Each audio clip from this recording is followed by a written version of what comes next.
songa naye kitaabwe ekyokukola talina. Abaana abo tugenda towajjajja ne tubeerako eyo ne tukomawo. Nemala ne mbafumbirayo obukopo obubeerawo ne tusiibika ne tunaaba ne twebala. Kitegerekese nti bazadde b'abaana bano banywi waddanga ate nga nnyabo gwe bamanyi nga Maama Angel mu myezi 2 egiyise bodaboda yamutomera ng'ava mu kirabo n'afuna ebisago eby'amaanyi ebyamuviirako ofuna obukosefu ku mutwe era n'abula n'ava awaka kati emyezi 2 ebyembi ne taata w'abaana bano gwe bamanyiiko erya Towu awaka asulawo nnaku zayagadde olwo gawera n'afaayo okunoonyeza banne ekyokulya nga n'oluusi agwa mu masigo okubaako ky'abafumbira. Tuba tugadde waggulawo n'afuluma tetudda n'akomawo ku makya. Olera yaddamu n'ayingira kolo nga bali kwabyalinde addamu n'afuluma ng'agamba ngenda kufuka n'afuluma tetwaddamu mulako paka ku makya tumunoonyako tetwaddamu mulako. Kakati mubeerawo muti ani abawa emmere? Ne mama gyaffe yatuwa emmere. Taata ye waka abeerawo? Abeerawo lwalumu. Ono tumusanze ateekateeka kufumba mazzi ge baba basiibirira. Balirwana okuli Oliver Namirimo bagamba beeraliikiridde olw'embeera abaana bano gye bayitamu ne basaba abazira kisa okubayamba. Oyo omutaasembayo maama gwe yaleka. So buli alina kyalina tusaba tukwatizeeko ku lwa famire eno alina omutima omuyambi.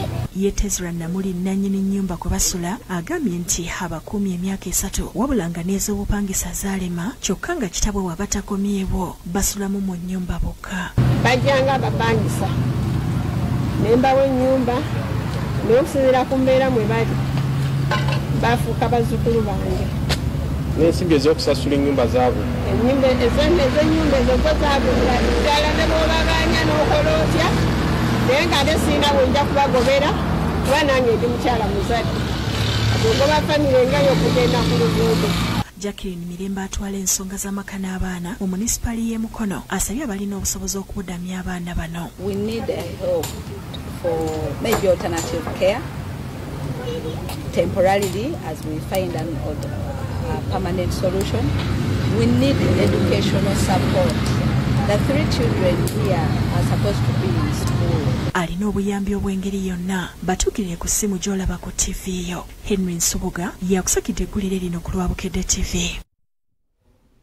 Yenna alina omutima omugabi yamba ku baana abo nabo basobole okusoma oba oliawo n'okubeerako mu bulamu obusinga kaawo. Ate waliwo abantu e Mukono abasimatuse n'ebisago eby'amaanyi oluvannyuma lw'okulumbibwa ab'ebijambiya mu kiro. Bano bababbyeko ensimbi eziri mu bukadde obusoba mu 5.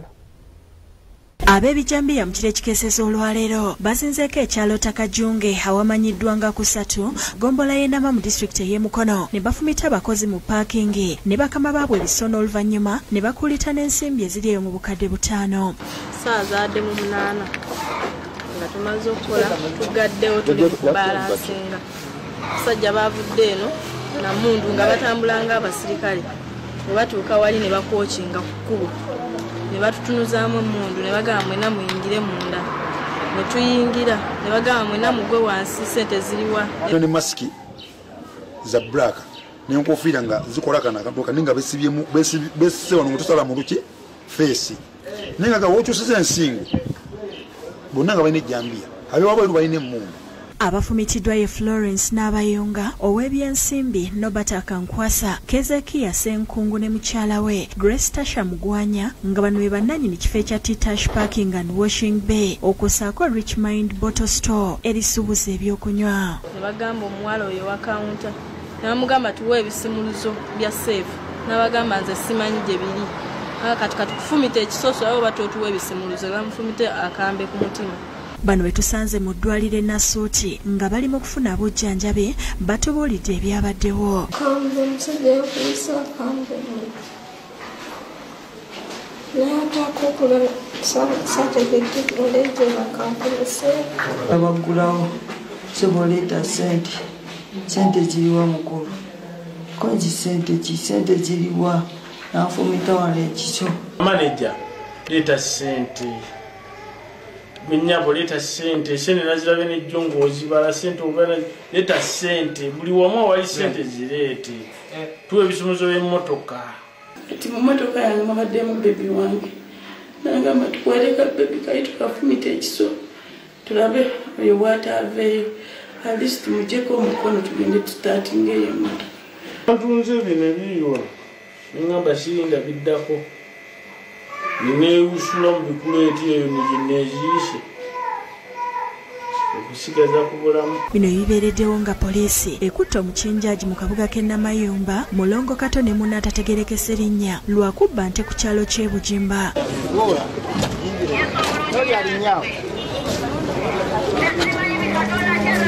Kitegerekese nti bano beekobaanye n'omulaalo w'ente zino akawungeezi k'eggulo ne bazigoba nga bazitwala ku ttale era nti waliwo abaazirabye ne batasooka kukitwala nga nsonga okutuuka ekiro nga balaba tezikomawo. Bwe bagambye ente zino sizitegeera Wampere n'agenda ng'agoberera ente n'agamba ente zino muziraba tosobola kujja eri nti omusajja ne bamubuuza yadde agoberera ente ne bamubuuza ente zino ozijjeewa. Kifo kino okulaba kuba batigomya embeera ewaliriza akulira poliisi e Kakiri Hussein Mugalola okuleeta akabangali ebagyewo ne batwala ku poliisi y'e Kakiri.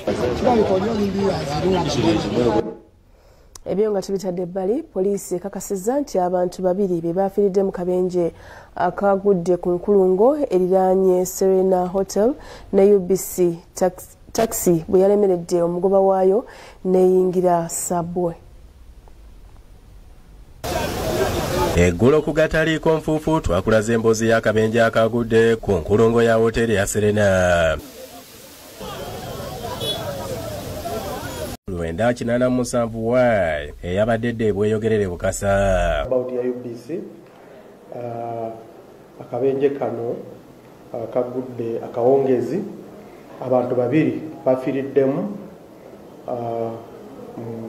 mu kifeeyi. Omu ku baasimatusa akabenje kano ye Anguza Karo omutuuze w'e Bukasa ng'ono y'omu ku baabadde mu Subway era nti yabadde ava ku kanisa ng'adda waka. Yabadde ng'atomedde ampu naye nga si hampu motoka n'etandika okutagala n'esooka ebanga esiriseemu then olwamaze n'atagalira ddala paka ne yeeyiringisa paka lwe yaguddeyo wansi.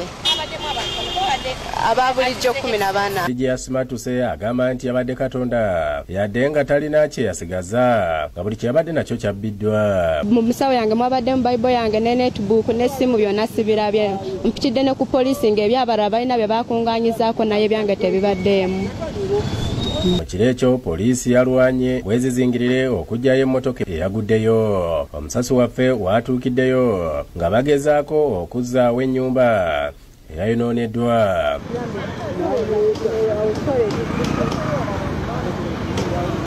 Ate omuliro ogutanategeerekeka gukutte ekizimbe kya Daido e Makindye mu Waswa Zone ne kusaanyaawo ebintu bya bukadde na bukadde.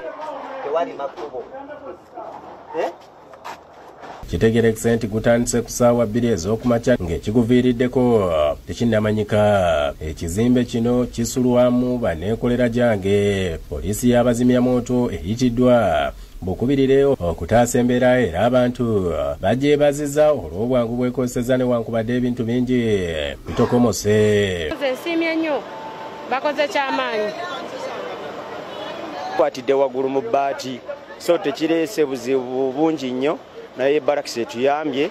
Wano bonna zino zonna ennyumba tubadde tetusigalawo naye bamuzimyamoto batuyambye nnyo. Twebaza nnyo nesokwebaza miitale etulinaanye eri kumpi etudduukiridde nnyo ne poliisi nejja mutuufu batuyambye. Niko omwogezi wa poliisi mu Kampala n'emirwano Luuko Yeesigira akakasizza enjega eno ng'eky'omukisa omulungi tewali akafiiriddemu. Tegeezeddwa nti waliwo omuliro ogubadde gukutte kizimbe Makindye ate tunamanya gubudde ku ki naye nga poliisi ezikiza omuliro yasobodde okuddukawo nesobola okuzza. Brenda Namale yakusakidde eggulu lino ku Lwabukedde TV.